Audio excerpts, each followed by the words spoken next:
Hi, it's been a long time. Hope you're all good. Alright, so I'll quickly get into it. So last week, one of my friends sent me pre-wedding shots. He told me I was getting married. Of course, I was so excited. I still am. And he sent me pre-wedding pictures. And of course, like the gentle girl or lovely girl that I am, I decided to share it on my status. But mind you, when I wanted to share it on my status, I knew something was going to come up. I knew people were going to ask me, when are you getting married? It happens all the time. Oof, I'm tired of having to answer that question because why does it always have to be so recurrent? Can't I just celebrate my friends in peace? Right? Does it always have to come with a question of when are you getting married? I just wanted to celebrate my friends. Is there a crime in that? I guess not. So now let's talk about the, should we call it elephant in the room? Right. All right. So anytime I post a picture of anybody getting married, wedding shots, or even maybe wedding anniversary or something like that, there's always the question of when are you getting married? People are always asking me when are you getting married, and I get it. Most times it's from a good place, right? It's from a good place that, oh, you are not getting younger. Um you are in your 20s, you're close to your 30s. Oh, you're supposed to be getting married now. All your mates are getting married. I get it. Right, that's why I said I know most times it's from a place of love. But at the same time, I think that we need to be more careful the way we go about these things. Because like I've had cases, okay, right now I'm not working 9 to 5 right now, but I have friends who do, and they've always told me cases of where their colleagues at work will start giving them unsolicited advice and start telling them, oh, let's call the person's name now. Let's say Titi. So let's say my friend is Titi. That's not her real name. And then somebody comes and say, hey Titi, come here. Do you know that you are not supposed to be in your father's house by now? You are supposed to be married. What are you doing? See, any guy that comes to you right now that wants to marry, just marry the person. And my friend will be like, oh wow. Like, why do we go about giving unsolicited advice? I get it, so you're doing it from a good place, but at the same time, you're putting these people under pressure. Imagine just one person. Somebody is telling you get married, another person is telling you get married, another person is telling you get married. Don't you feel that that's going to be too much? Right? So a lot of times people singles are genuinely pressured, right, from a lot of people, a lot of well-meaning people, but it can get so overwhelming sometimes and they just chicken out, right? So people, a lot of people will just get some people go into depression. You just feel like, oh, I'm supposed to be married by now. See, I don't know. Most times it's like society has programmed what we're supposed to be, what we're supposed to do at every point in time. But the thing is, it doesn't always work that way, right? Society programs us that when you are born, you start going to school. Immediately you graduate from primary school, you go to your secondary school. From secondary school, you go to university. When you finish secondary school, if you're in Nigeria, go for a service year. And when you're done with your service year, what next? Get a good job, a well-paying job, get a space for yourself if you're a man, and if you're a lady, go to your husband's house, right? And when you get married, in the next 9 months, have children. If you don't have children in the next 9 months, that's another trouble. Get pregnant, have children in the next 9 months. After that, get a good apartment, build your own house, and after that, get a good car, and the rest is history.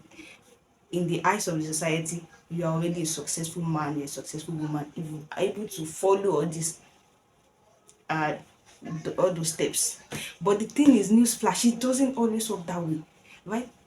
Some people get more education, get more things, skip the process, and then come back to get married.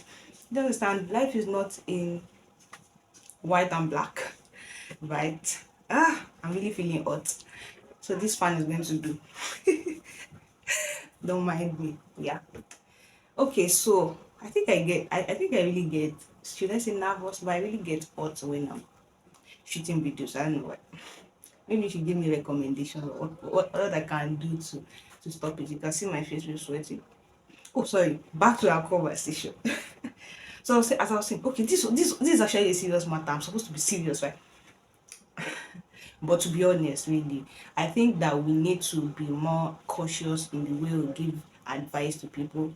Right? A lot of people have said that thing you want to say already to that single lady, to that single man. Just keep your advice to yourself. If you must advise, if you must do something, pray for them. Do you understand? Put them in your prayers. I think that way you have successfully done something meaningful to them. Do you understand? A lot of times we've had stories of people saying they got married out of pressure, their parents pressuring them, their friends, all of their friends are married and they just felt genuinely pressured and they just ended up dating people that they would normally have nothing to do with in the first place. But because they just wanted to change their status from Miss to Mrs. You just settle for less, settle for some random guy that has nothing to offer, that brings nothing to the table, but because they want to change their marital status, they just get married. And that's sad because eventually the marriage might not work out, or yeah, and they work out and they become divorced, right? And they again society start blaming them for being a divorcee. Do you get? So again they still have to go back into society and start facing condemnation. Why did you leave your husband's house? Why are you a divorced person? Why are you this? Why are you this? Why that? Right? Or if the person chooses not to leave the marriage and stays in the marriage, then the marriage becomes something to be endured.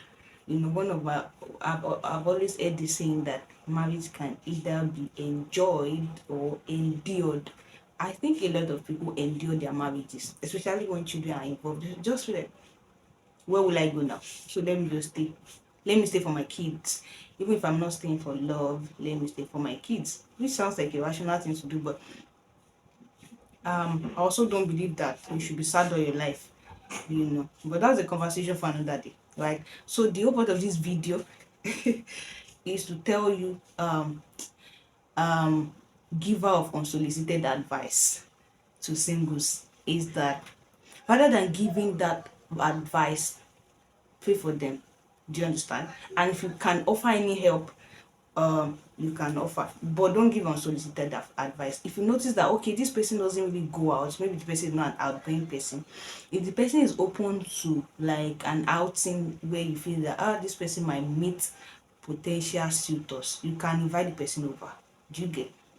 I once read a book where the lady's she's a banker and she hardly goes out after 9 to 5. She just locks herself inside the house. And there was this well-meaning friend that noticed that my friend is looking for a spouse, but she doesn't really go out. So she was organizing an event where like-minded people were going to be present, and she invited the friend over. Guess what? The friend got a spouse from there, right? So instead of just going about telling them marry any man that proposes to you, or anybody you see now, just get married to them, that's bad advice. That is bad advice. So instead of telling them stuff like that, if you know any way you can help out, or if you can introduce them to someone, that's if they permit you to, then you can do that. Do you get? And make sure that you actually have a solid relationship with that person before you want to offer that kind of help. Because sometimes people, you also have to understand boundaries. So if you're not close to the person, don't go that far, because the person may not appreciate it. Do you understand? So the relationship where you have with the person is also very important. That also comes to play. So please, let singles breathe. Let singles breathe.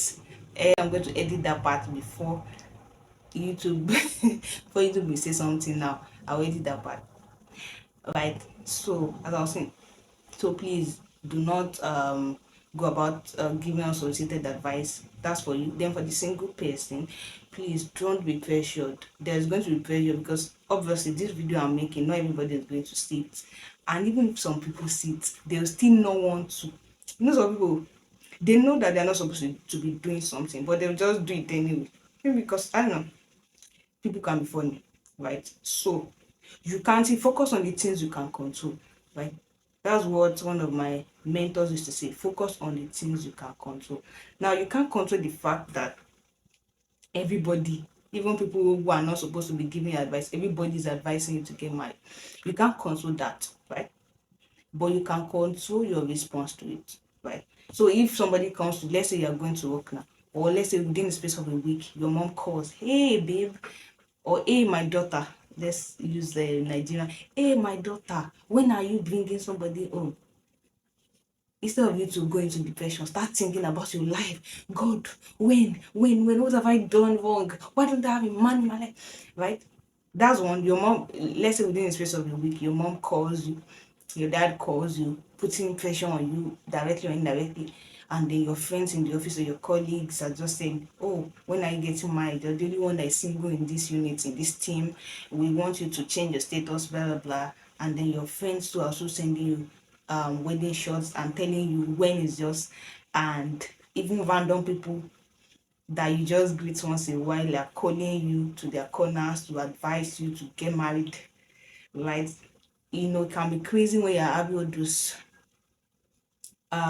ideas, or when all the people are bringing us. You can't control that, okay, but you can control your response to that. So, and it starts from an inner work. You have to tell yourself that you are not going to be pressured. You are going to find the right person at the right time, and you need to have faith too. Do you understand? So focus on the things you can control. You cannot control the fact that you're not married yet, or that people are you know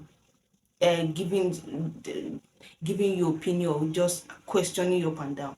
But things you can control, like I said, don't let it get to you. Don't let their opinions get to you too much, right? Don't even let it get to you. Don't meditate on those things using Bible balance now. Don't overthink it. Don't think on it. Don't consider it.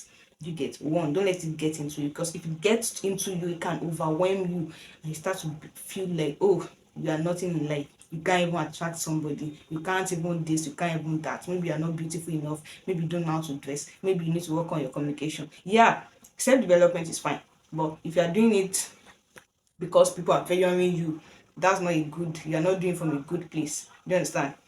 Right?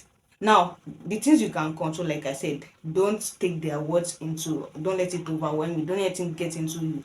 That's one. Two, you can also set up yourself for success. Now, there's marital success or dating success. Now, don't mix it up. I am not I'm not a marriage coach. I do not plan to be one. I don't plan to be one. But this is just like, right? So you can set up yourself for dating success by, say, going out more, be more open-minded. Sometimes I think that we singles can be very robotic. One of my really close friends got into a relationship that is about to, become, they are already working on getting married, right? She got into that relationship through introduction. Somebody introduced them to each other. Right. So be open-minded. Sometimes we always like, no, I have to be the one to meet the person. I have to meet the person in church. I have to meet the person at work. Don't be rigid, be flexible about these things. Yeah, don't be robotic. Be open to meeting new people, go out more.